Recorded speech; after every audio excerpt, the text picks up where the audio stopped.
So, well, please welcome these three gentlemen, David Gerrold, Alec and Tobias Richter.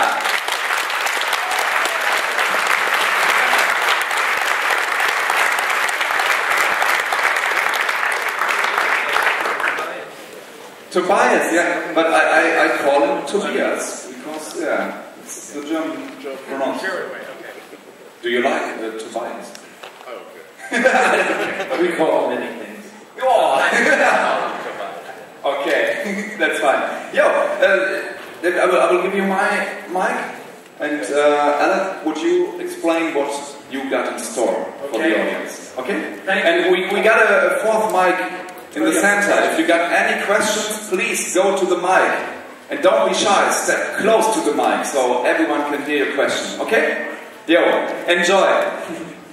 Thank you all for coming. This is, wow, what a great turnout. This is really exciting. Thank you so much. And there's people in the balcony who couldn't afford seats on the main floor. No, those are the cheap seats up there around your jewelry, please. My name is Alec Peters, and I am the creator of Star Trek Axanar, which is an independent Star Trek film. We've been working on it for 4 years now. Literally, I started this project 4 years ago this summer. And it is the story of Garth of Axanar and the Battle of Axanar. So if you're... how many people are Star Trek fans here? Okay, you bet. If your hand's not up right now, please leave. And are we all familiar with the original series episode, Whom Gods Destroy? Yes? Okay. Which is where you saw a character named Garth of Axanar. And this is the story of Garth at his height. When he was the captain that became Captain Kirk's hero. So what was that story? I always wanted to know what that story was. At the end of that episode, you see this character who's been insane the entire episode, and all of a sudden you see him start to reach clarity, and there's something very noble about him. And I wanted to know, who was this captain, and why is he Captain Kirk's hero? And so I wrote my first story about 20 years ago, and it's really awful. And about 4 years ago, you've never read it. I'm just agreeing. I would never let anyone read it. I won't even read it, it's so bad. But anyway, we started writing the script 4 years ago, and now we're finally getting to the point where we have something to show you. And I think you'll be really excited because it is... how many people here have seen a Star Trek fan film like Star Trek Phase 2? Oh, wow, great. David is the showrunner for Star Trek Phase 2, which means he's the creative producer of that project. I am one of the producers on it. So when David decides to do all sorts of crazy stuff, I make sure it can actually be done. We have some fun conversations. I say, I want to blow up the Enterprise, and he says, no, not again. We're just rebuilding from last time you blew it up. No, we actually have some really serious discussions about what is true to the spirit of the original series, and how do we get as close as possible to recreating that spirit. And you'll see that in the Axanar trailer you're going to see. And and Tobias Richter does all the special effects for it. He is absolutely one of the most brilliant visual effects people in the world, which we tell him all the time, and he's so humble. He doesn't... he just says, yeah, I know. And, okay, what do we want? And we want it tomorrow. And that is the brief... if you understand Star Trek fan films, we don't consider Axanar a fan film, even though we're all fans. Because what we're creating is what we call independent Star Trek, meaning it's not produced by the studio, by CBS or Paramount. It's produced independently, we do it all ourselves, but there's professionals both in front and behind the camera. Yeah, let me underline that. All of the other Star Trek fan films are a mix of some professionals and a lot of amateurs or fans who want to be professionals or who have a lot of really good skills, but they're uneven because it's not all professional. Axanar is totally 100% an A-team production. It is all professionals, but in front of the camera, behind the camera, actors, makeup, props, costumes, sets, lighting, everybody. And so what you're going to see is professional qualities. If it was made by a big studio, it was intended for the big screen. And so with that introduction, why don't we roll the trailer, please?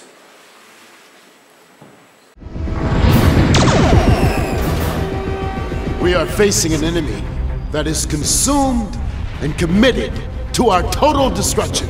But I say to you, our greatest challenge is not the might of a Klingon fleet. The greatest challenge laying before us is to do what must be done without undoing the dream of the Federation.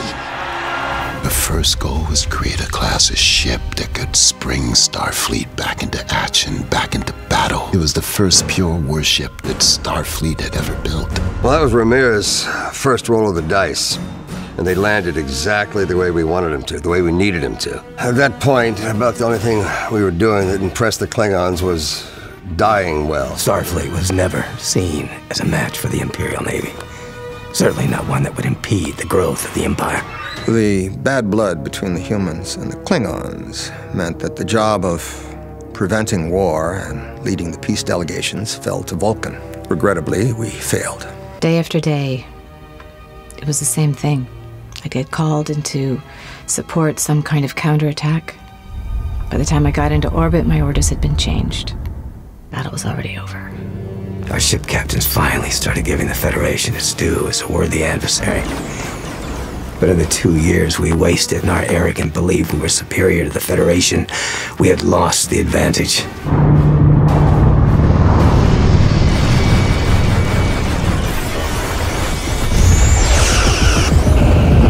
With the launch of their newer ships and the experience their commanders had gained, our progress was slowed.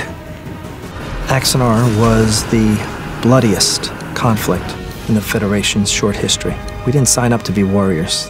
That's not what Starfleet's about. We proved that we could do what we needed to do to defend the Federation. I'm proud of everyone who I served with, especially those that didn't make it back. For myself, I have but one fear: destroying the dream of the Federation. Compared to such a loss, I do not fear the Klingon Empire!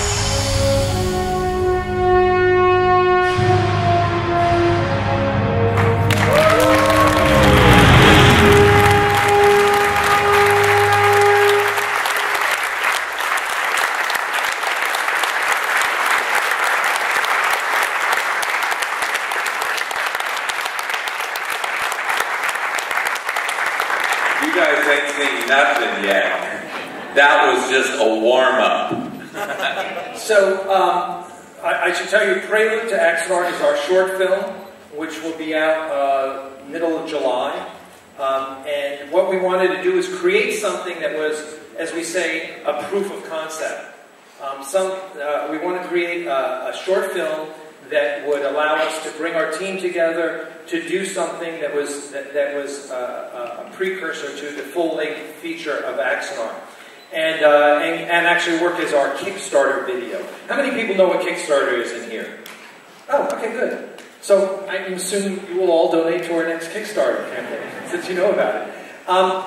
When you do a Kickstarter campaign, and we just did one to fund Prelude to Axanar, our short film, you have to have something to show.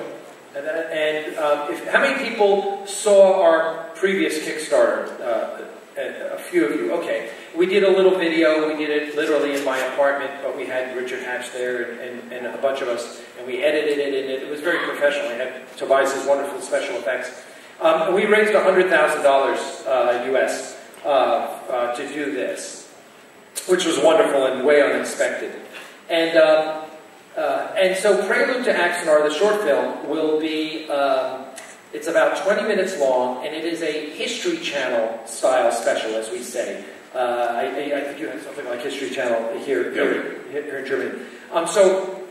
We often see on the History Channel specials about famous battles, whether it's from World War II or whatever or from Vietnam or whatever. And you always see the people who are in the war talking about the war. And so we said, well, since the Axanar itself is the final month of the war, it tells the story of the Battle of Axanar that ended this war with the Klingons, we wanted to tell you the story of the rest of the war. It would serve as background for you. It would inform you. And we said, wouldn't it be cool to shoot a History Channel special on the war? And that's what we did. And it was a 2-day shoot in Los Angeles. It went incredibly well. The actors were very gracious and very happy. We had an amazing crew. The first day, I was just in my role as executive producer, and I didn't have to do a thing because everyone on the set was amazing and professional and knew their jobs. And the second day, I was, of course, acting as Garth, which was wonderful as well. So that's what Prelude to Axanar is. And as you can see, we brought together some great actors. Tony Todd, who you all know as Kern, Worf's brother, and also as the older Jake Sisko in the Deep Space Nine episode The Visitor. How many people have seen The Visitor?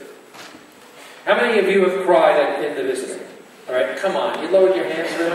I cry every time I see that. Tony Todd is so amazing. And we had access to him, and we said, oh, that's our admiral. That's the guy that helps turn the tide of the war. And then, of course, J.G. Hertzler, who you all know as Martok. I know he's been here to FedCon. I talked to J.G. and I said, I don't want to see you as a Klingon. I want to see you as a Starfleet captain. And he loved that idea. Richard Hatch, Battlestar Galactica, is our antagonist, Karn, the Klingon warlord. Richard is my acting coach. He was my first acting coach 20 years ago, and he's a very dear friend of mine. He lives about half a mile about a kilometer away from me.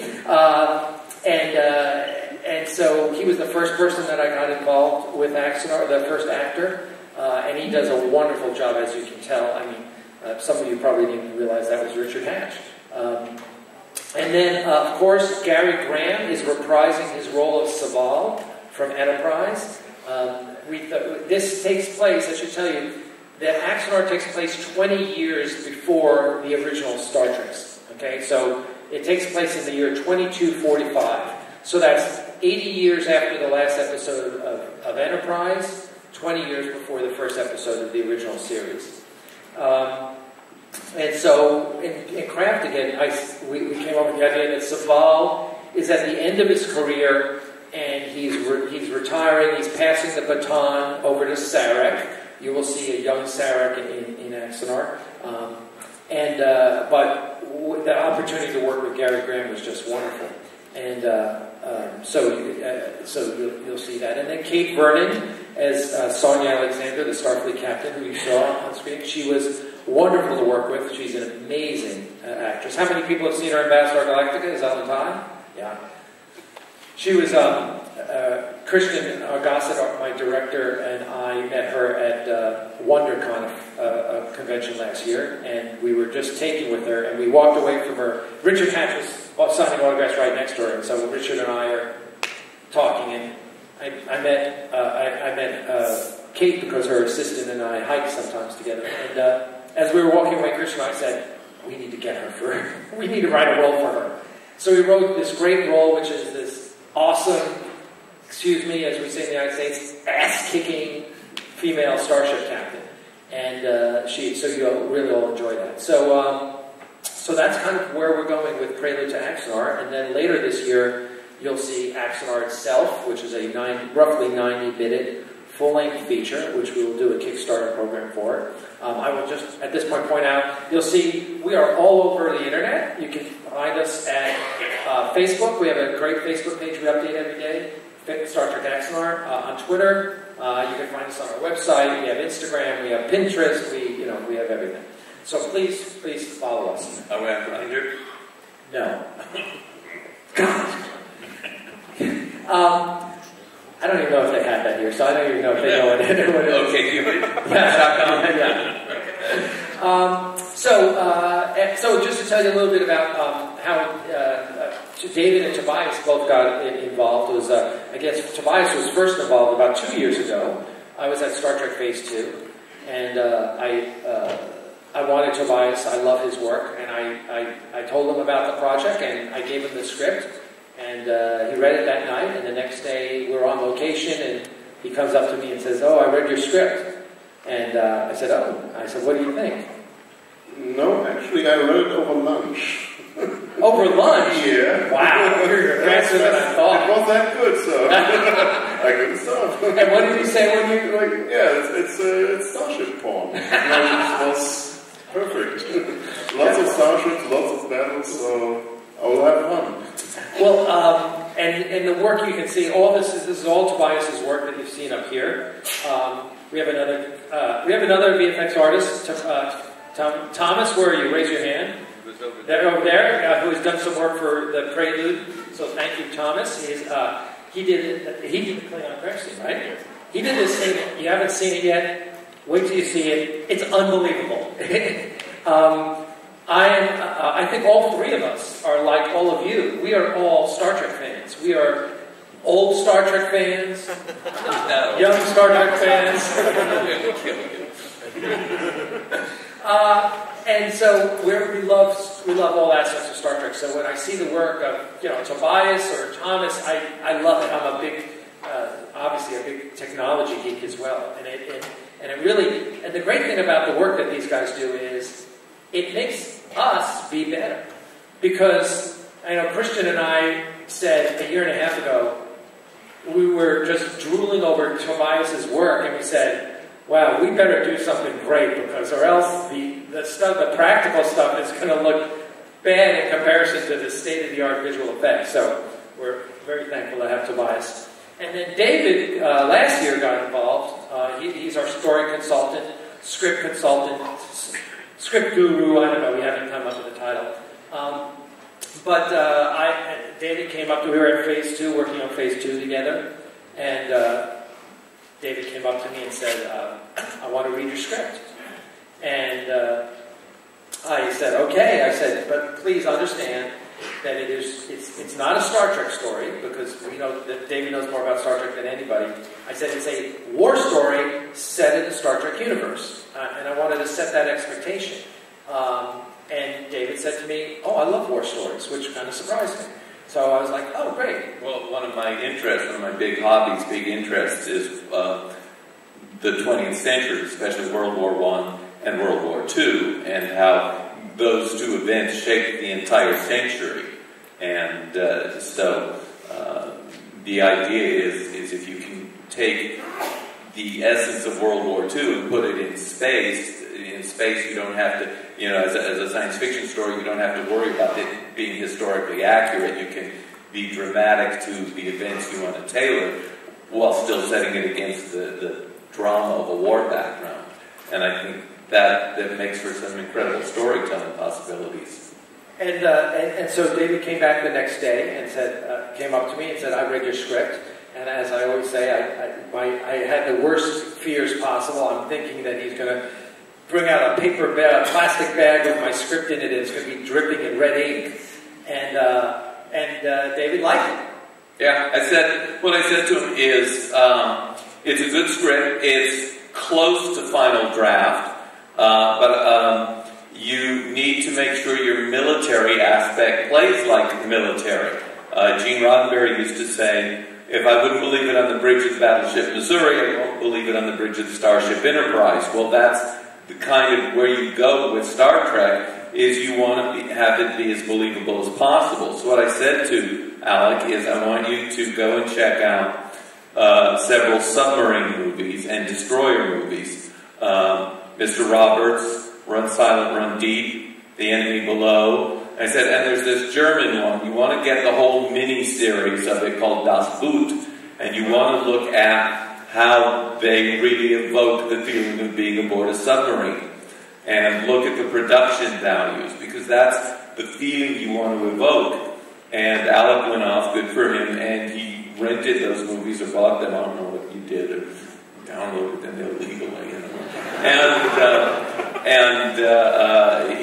We had several talks about what the script needed. It's like, cut a little bit of this, focus on that, be aware that this character needs this development, and to his credit, he and Christian went off and did you say Dave Galanter was also involved? He was involved before you. Oh, okay. And they hammered on that script, and it just keeps getting better and better and better. And I think it's going to be surprisingly spectacular. I mean, you're going to go and say, oh yeah, a little tiny fan film, you know, a little Star Trek. And you're going to discover what you're going to see is a major motion picture event produced independent to Paramount. Thank you. Thank you. Yes. And I think that's it. We're looking to make something that's as good as a feature that you would see in the movie theater. That's our goal. Right? It's a very lofty goal. And there's certain aspects of it that we feel really, really confident about. We are going to be building all of our own sets. Originally, we were going to use the sets at Star Trek Phase 2 and just kind of modify them to represent something that's 20 years older than the Enterprise. But we have Star Trek Phase 2 shoots in New York, in upstate New York in the United States, whereas we're based in Los Angeles. And over the past 2 years, we've gotten so many professionals involved from the Hollywood film industry that we had, I think we had somewhere between 40 and 50. It wasn't going to be practical to take 40 or 50 people to upstate New York. There's a little town, Fort Ticonderoga. It doesn't even have enough motel rooms to put everybody up. So we would. So the more we talk about it, we go, well, let's go look for some facilities here in Los Angeles. Yeah, and we have a few concept designers working on this, and we're coming up with a look that is 20 years before Star Trek, the original series, which is kind of challenging because, let's face it, the original Star Trek was almost 50 years ago. 1966, 48 years ago, 1966. So it's almost a 50-year-old vision of the future. So it's very difficult to just go backwards. We say, we're 20 years before the original series. Well, 20 years before 1966 is 1946. We're just coming out of the war, and everyone thought you were having flying cars and rocket packs. So we don't want to look like Buck Rogers or Flash Gordon. So it's very challenging. That's probably the most challenging aspect of this production is how do we come up with a look that looks like you immediately know it's Star Trek, but it looks different, and it looks like, we're going for a little more. I have a suggestion for you. A very easy, small suggestion that'll really work well. I'll remind you of sushi. Okay. So that's it. By the way, if anyone has questions, just walk up to the mic. We love questions. And I love questions. Don't ask Dave. We'll answer questions. Yeah, please. Microphone is right there. Sometimes they put a spotlight on it to let you know it's there. Please do ask your questions. Alec loves to be embarrassed by hard questions. Yeah. And so that's kind of what we're shooting for, where we're going. The characters are, I think we've really focused on developing really interesting characters. Because that's listen, the thing that makes Star Trek or cinema or television interesting are great stories with great characters. And you sometimes lose sight of the fact that those are both necessary. There's a saying that you will learn when you go to film school, if you go to film school, is if it isn't on the page, it won't be on the stage. And so it starts with a great script, and we're very lucky that Alec's script is really a well-structured, well-written script. Yes, sir. I'm just curious. How did it work with the licensing, the Star Trek licensing? So we fall under the category of quote-unquote fan films. And CBS, which owns the rights to Star Trek, basically sets down some general guidelines. And basically that general guideline is don't make any money. And don't embarrass us. We had this with Phase 2, which was the first. And basically the lawyers from... are you all right, sir? All right. Please make sure he's all right. He's okay. Okay, thank you. With Phase 2, James Cawley had some serious conversations with the legal department at Paramount. This was before CBS was involved. And they said you can't sell tickets, you can't sell DVDs, you can't sell Blu-rays, you can't make money on anything, you can't sell props or costumes. Essentially, we own the copyright, you're doing the equivalent of fan fiction, have fun. And that was the license, because it is that you can have fun doing these things because it's good for Paramount's franchise. It says, look, Star Trek is still alive, fans love it. It keeps the interest up. But the minute you start making money with it, then you're in trouble with Paramount because you're infringing on their copyright. So it's a very, very narrow line which you can walk right up to, but heaven help you if you trip over it. And just to tell you, for example, Lucasfilm actually has a whole series of guidelines that they print for people to do fan films. They're a little more enlightened the way they treat fan films in the Star Wars universe, and they say, we want you to make fan films, and here's a list of just do these 20 things, and which is all of the same basic things.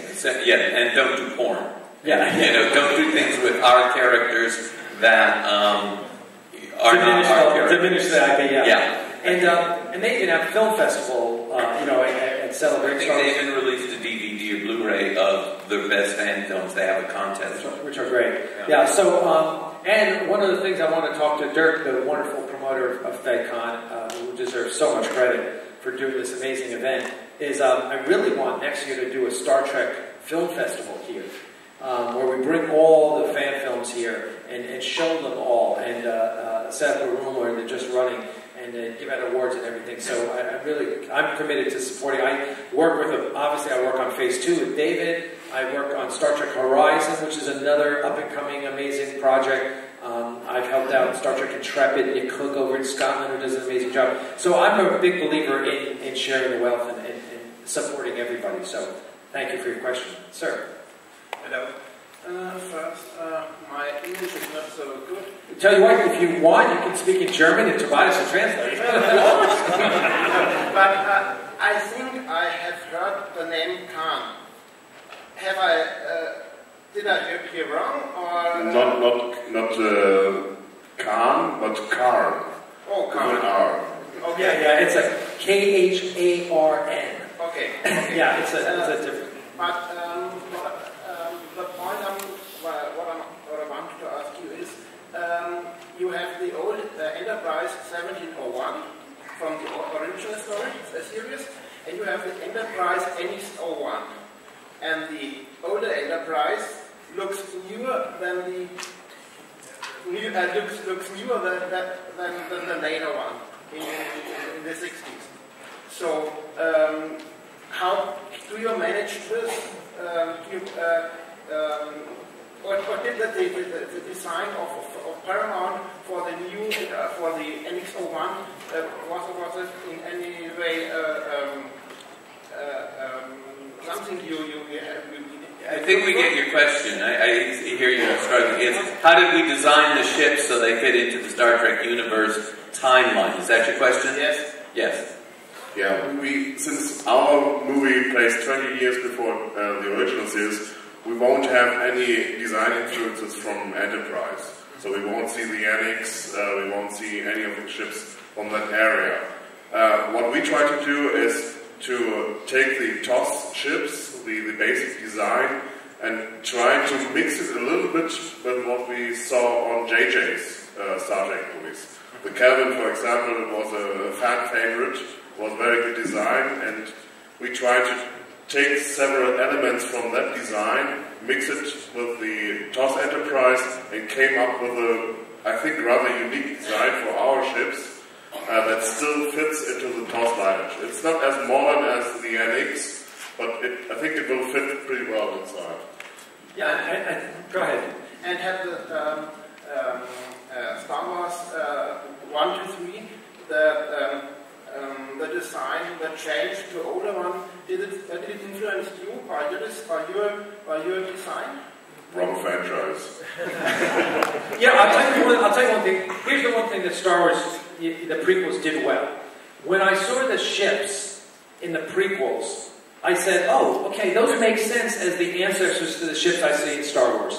Oh, you're that one. Yeah. I did. I like the you could see the precursor to the X-wing, right? Or you could see the precursor to the TIE Fighter or the Star Destroyer. So I think that's what you're talking about. Yes, and did it lead you to any decision how to change design to older one, or is it? No, it was the conversations with Tobias and I, and we agreed that we took all the ships that you see in the JJ movies, in the first JJ movie, that aren't the Enterprise, right? The Enterprise is the latest. All those other ships you saw when they got to the space station, we said, well, those were about the time period probably that we're working in. Let's use those as a basis. And then let's just let's put TOS style nacelles on them, and so that's the direction. And that was all Tobias and I just talking about what we liked, because we're both Starship geeks. Okay, thanks. Yeah. We had Sean Turgot, who designed also the Titan for Simon & Schuster. I don't know if you know the novels. He designed a very nice ship for them. And he also designed our main ship, the Ares. So we got a very good basis, and then I took that and made a 3D model out of it, and then went through several iterations because there was some questions about the size of the ship, the size of the source, or the size of the nacelles. And I think the ultimate solution works very well in all universes. Yeah, no, it's great. Yes, sir. So part of my question is already answered, but you thought about how to get down from the original series to your time with the whole interior. So there was never a thought to olden up the interior of the new Enterprise series to not the ships as we learned, but also the whole environment, which is also Star Trek, which is also recognizable, so that you olden up Archer's command room or right. Olden up the interior of the new series of the Enterprise. Sure. I think this is a big conversation point, argument point, if you will. There's two camps. One camp loves Enterprise and the design of aesthetic of Enterprise, the way they looked at the NX-01 and the direction they went. They basically went forward from now and said, okay, in our timeline, if we go forward 150, 200 years, what does a starship look like? Okay. The other camp says, no, you have to start with TOS and work backwards. Those are the two camps. So the second camp doesn't like Enterprise, because the second camp says, that doesn't look like, that looks even more modern than TOS. Of course, the problem is that we live in the year 2014, right? And our vision of the future is different than the vision of the future from 1966. So either one of those camps is going to get you in trouble. If you go backwards from TOS, you wind up looking like Flash Gordon and Buck Rogers, okay? And then no one wants to see that. If you go forward from basically Enterprise, we're 80 years later. If you go forward from Enterprise, you look even more advanced than TOS. So we have got to kind of marry those two philosophies and come up with something that makes sense, that looks relevant. Okay, and you're not going to please everyone, but I think the designs that we're coming up with, they look like Star Trek. They look earlier than TOS, but they don't look primitive. Let me say this about production design, because I've done it a little bit more than you, and one of the things that we discovered on Next Generation, one of the things we discovered on Land of the Lost, one of the things we discovered on the couple shows I worked on that didn't get into production, is it is always a compromise. What can we afford? What should it look like? And ultimately, what can we do that the audience will believe? And that has been the conversation here, is given the budget we will have, given the expenses that we will have to do given that we want to be believable, how do we compromise everything so it agrees, and so that when you see it on the screen, you just say, okay, that's right, I'll believe in that, that works for me. So that we cannot say, okay, we have to do this because that was done in this show, but we have to be aware of this because that was done in this show over here. Basically what we have to say is, what can we put on the screen that the audience will be comfortable with, and say, yeah, that's correct. So it is a difficult decision, but yeah, I think we're on track with it. Thank you. Hold on 1 second. I'm going to take 1 minute right now and just show you our little sizzle reel, a little behind the scenes sizzle reel. It's only a minute long. Maestro, if you would, the short.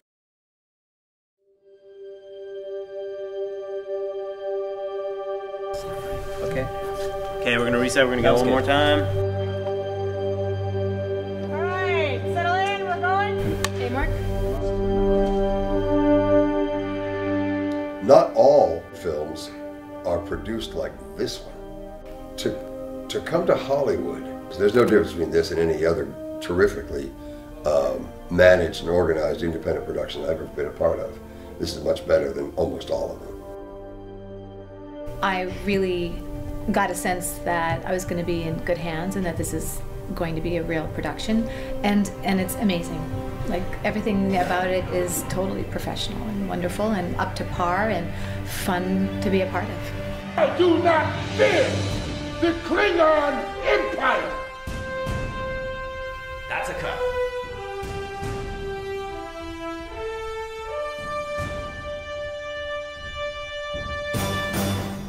We're going to have a lot of behind-the-scenes video. We had 3 people whose only job was shooting behind-the-scenes video on our 2-day shoot. And that team was led by Rob Burnett, who was supposed to be here at FedCon, but sadly couldn't make it because he's producing Season 7 of the Star Trek Blu-rays. All the Star Trek Blu-rays, Enterprise and Next Generation, Rob is the producer of. So he is the guy doing all of our behind-the-scenes video. So this is the kind of team that we're fortunate enough to be able to put together. The guy that does this for CBS is doing it for us. And so I enjoy all the I know when I always want to see all the behind-the-scenes footage. I go through everything on a Blu-ray when I get it. So we're going to provide the same for you. And now we're going to take your question. Thank you. Well, it looks fantastic. It sounds really great, and I think it becomes really, really good. But you want to make a crowdfunding financiation? Yes, we're going to do a Kickstarter campaign starting in the middle of July. When we release Prelude, we will start our Kickstarter for the full-length feature film. Okay, then that's one question. Well, when you get money out of Germany, is there maybe a possibility that gets a translation or just some subs? Absolutely. And fortunate enough, we have some gentlemen here. Why don't you stand up, Andre? Who are doing the subtitles. There we are. These 3 gentlemen that you see here have agreed to do subtitles for Axanar. They do it for Phase 2. They're amazing. And they're going to do it for Axanar too. So we're very, very honored to have them working with us. Matter of fact, Peter is going to even handle a StarTrekAxanar.de website. So he does an amazing job on Phase 2. And all 3 of them are just awesome. So yes. So there you go. Good question, because fortunately we have the right answer for you. Thank you. Hello. First of all, I would say thank you very much for coming here, and for me it's very important that you continue working on Star Trek, because the cinema films aren't enough for me. Yeah. So thank you very much for working on that. It's very important. I have 2 small questions. The first one is if we heard a snippet of music, and I wanted to know if that's the soundtrack. Will it be the soundtrack? Because I wondered if there will be any vocals in it. Okay, so all right, that's a very complicated question, which is a very good one. One, we are very fortunate to have a composer named Alec Bornstein composed all original music. Everything you heard in there was original for Axanar. You did hear the Enterprise theme there at the end, which you only hear once or twice in the full-length production. Everything's original. And Alex is amazing. He contacted me about a year and a half ago because he saw an article on TrekMovie.com and said, I want to write music for you. And I have gotten dozens of requests from composers to write music. And I said, okay. I said, write something for us and let me hear it. So the music we heard is the one that... The music you heard here will all be in Prelude to Axanar. Nice. And, or in Axanar itself. It depends on the tracks. Alec's first job, and anyway, he made these themes. He did 4 pieces of music for us, and he blew me away. He was amazing. And then it turns out the reason he's so good is his first job in Hollywood was working for Bear McCreary, who you all know did Battlestar Galactica. And then his second job in Hollywood was working for Hans Zimmer. So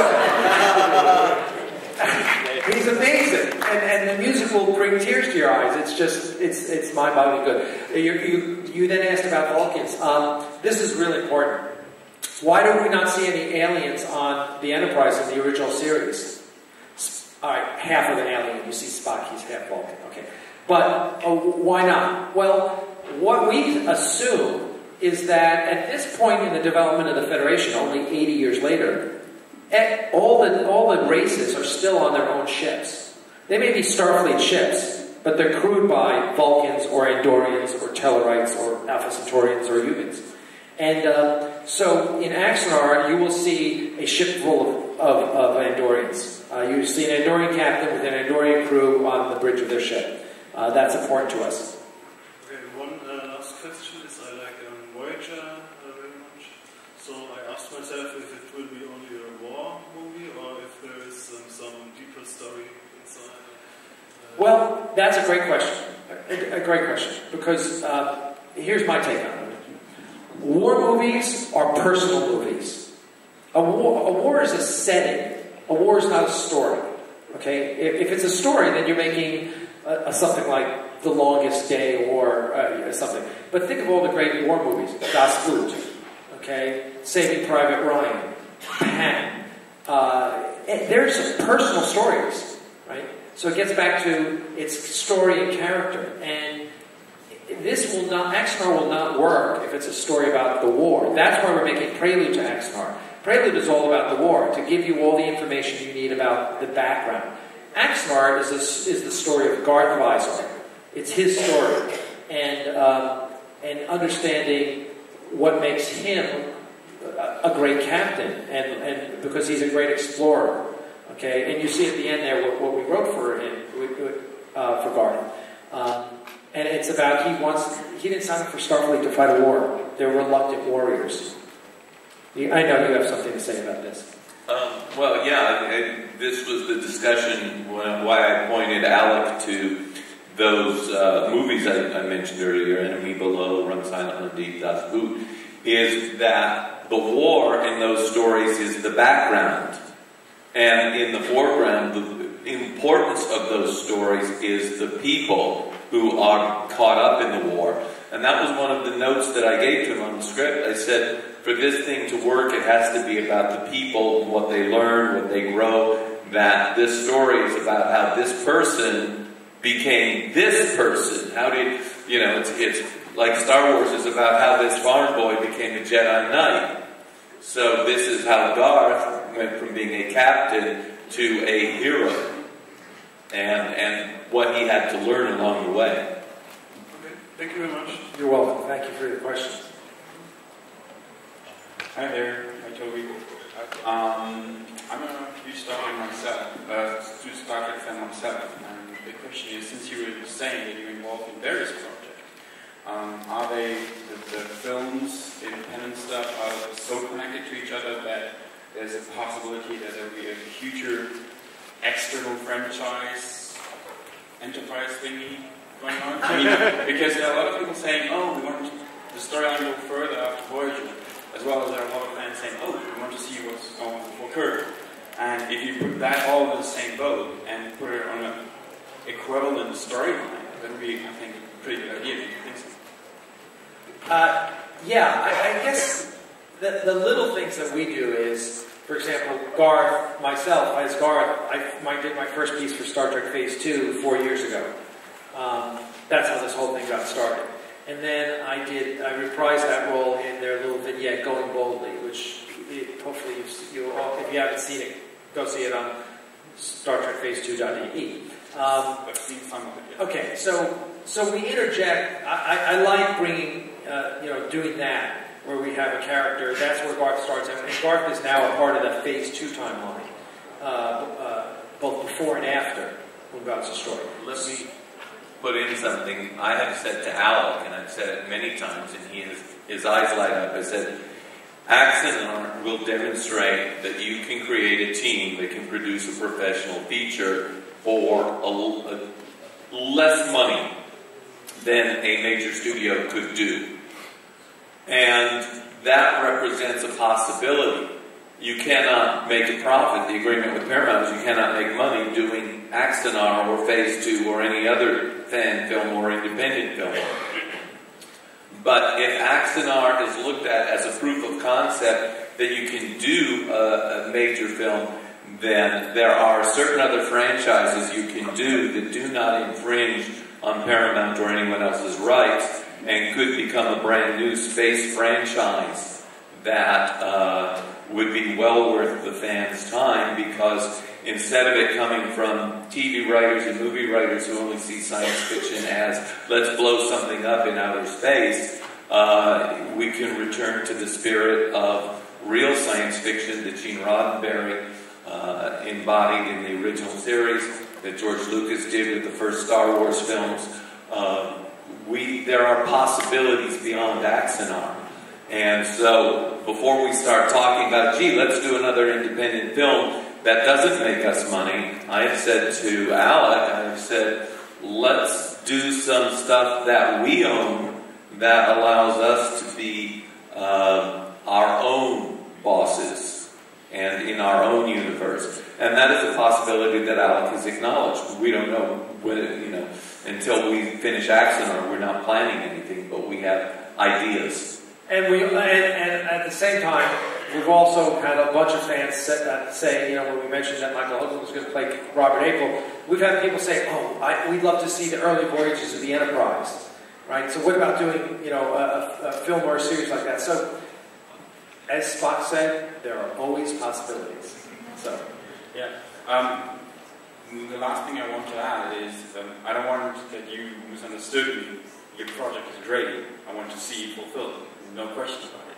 But I'm thinking like a half step further to link all the other projects together, so sort of timelines go through all the fan projects. Right, because I'm with you. I like a big continuity, right? I totally get that, and it would be nice if the fan projects worked a little closer together. I'm certainly, I know, like Star Trek Horizon, if you've seen that, Tommy is working for us, and that's an Enterprise era one, right? And then there's Phase 2, so it would be great, but you have you have groups in all different parts of the world, or certainly the United States. Yeah, the dozen different producers, each with their own vision. You don't have Gene Roddenberry anymore, and because each have their own vision, it's like the Star Trek novels. A lot of them contradict each other. So it's hard to have that overarching continuity. If Gene were around to say, here's how it should all fit together, we could do what you're asking. I'm not sure it's totally possible. It's a great idea. I'm not sure how it could be accomplished without a lot of screaming, yelling, and guns to held to heads. Sounds pretty huge to me. Yeah. Thank you, though. Appreciate your questions. Hi, Alec. A ringer. I was wondering, what kind of sets are you planning to actually build? Do you consider going on location, maybe, or doing a lot of green screen work? There will be very little green screen work. The sets are all being built practically, and we do have a bunch of locations. We will be shooting at Tillman Japanese Gardens in Los Angeles, which is the place that they've shot all the Starfleet headquarters sets for TNG, Deep Space Nine, Voyager. We will be shooting there. Yeah, exactly. We will be shooting there for Starfleet headquarters. There's a great scene between Garth and Ramirez there, where Saval. We have a bunch of locations. There's the peace conference. I'm not giving away any spoilers. There's a peace conference at the end. And there's some, the slang term is Easter egg. There's some little surprises that you are going to see tucked into the thing here and there, and we're not going to spoil them, but there will be moments when you'll notice something and you go, oh, that's good. Yeah, kind of like why we put Saval in. Saval, it made sense that Saval was going to be at the end of his career at this point, because Vulcans are so long-lived. And we also know that, again, I don't want to give anything away. I don't want to give it away. Anyway, oh, sorry. I'm joking. In answer to your question, absolutely, we're building all the sets. We've got multiple locations, peace conference, Starfleet headquarters, there's a bar scene, there's a big landing party scene. If anyone has ever seen Ice Station Zebra, it's kind of like the end of Ice Station Zebra. It's really cool. We're not cutting any corners. If we need it, we build it. Thank you. So you're very welcome. I think one of the things that's really important is to not do what we call fan service. Fan service is where you throw in everything, including the kitchen sink. So, and fan films do this in the past. Oh, we want to have, the Doomsday Machine and the Guardian of Forever and wait a second, where's, it's just, that's kind of cool, but that's very fan filmish, and we're not doing that. We actually talked to Anthony Montgomery, who Travis Mayweather. We actually talked to him about playing a young Richard Daystrom. Because if you are geeked about the timeline the way I am, you know that he won the Z Magnes Award and invented Duotronics in 2243, 2 years before the end of the war.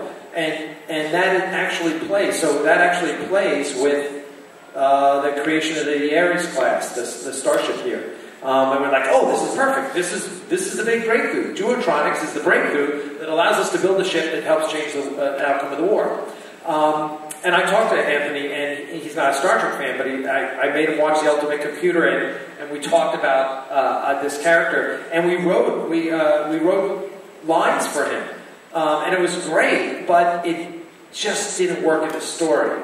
It slowed the story down. So we're talking about actually doing that as a vignette, as a separate little real short film, so you can see him playing this character that we all love from The Ultimate Computer.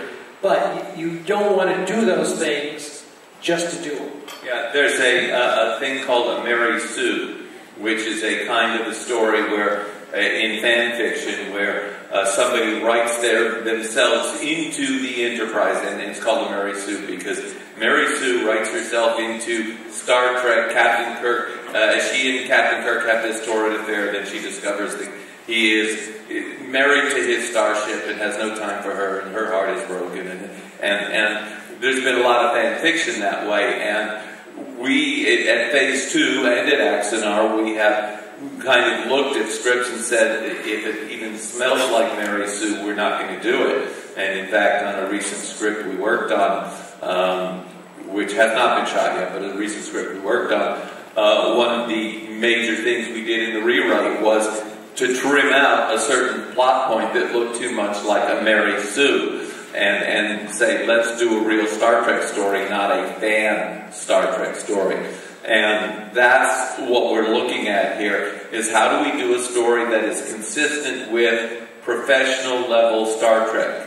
And that has been, it's like, if it looks like Mary Sue, she doesn't get into the story. So this is going to be the last question, then we're going to show you the trailer again. And then, if you want to talk Star Trek, I'll be here afterwards, right outside. If you want to come up either right after this and talk about this, if you want to stop me, during the course of the weekend and talk Star Trek, we all love talking Star Trek. And please check our website presence, our web presence. Sir. A quick question for Tobias Richter. Do you have a breakdown of what you have to build you talked about starship porn, so what is the good new stuff that we're going to see? Yeah, just come to my panel tomorrow and I will show you. Okay. Great answer. When is your panel? At 12. 12 o'clock, yeah, because it's great stuff. Yeah, I mean, we already built all the ships and we just wait for the final version of the strip to do a breakdown and see what's at stake. Yeah, how big my bill's going to be. So we're going to show you the trailer one more time because I know some people came in late and didn't get to see it, and some of us just like Starship One. So, yeah, if we can turn the lights down too when we show it, that would be awesome. Maestro, if you could turn the lights down and show us the main trailer again, that would be awesome. Thank you all for coming, and we'll be around to chat afterwards.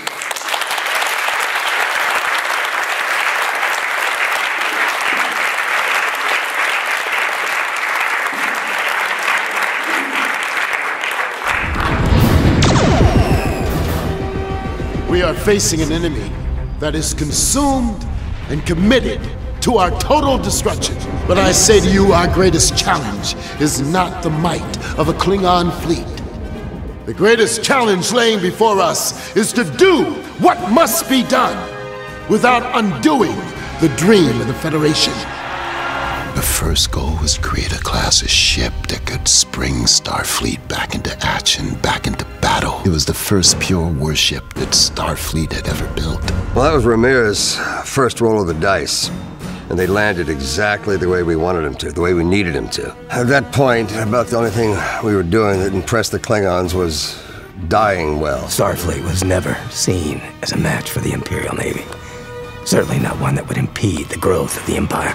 The bad blood between the humans and the Klingons meant that the job of preventing war and leading the peace delegations fell to Vulcan. Regrettably, we failed. Day after day, it was the same thing. I'd get called in to support some kind of counterattack. By the time I got into orbit, my orders had been changed. Battle was already over. Our ship captains finally started giving the Federation its due as a worthy adversary. But in the 2 years we wasted in our arrogant belief we were superior to the Federation, we had lost the advantage.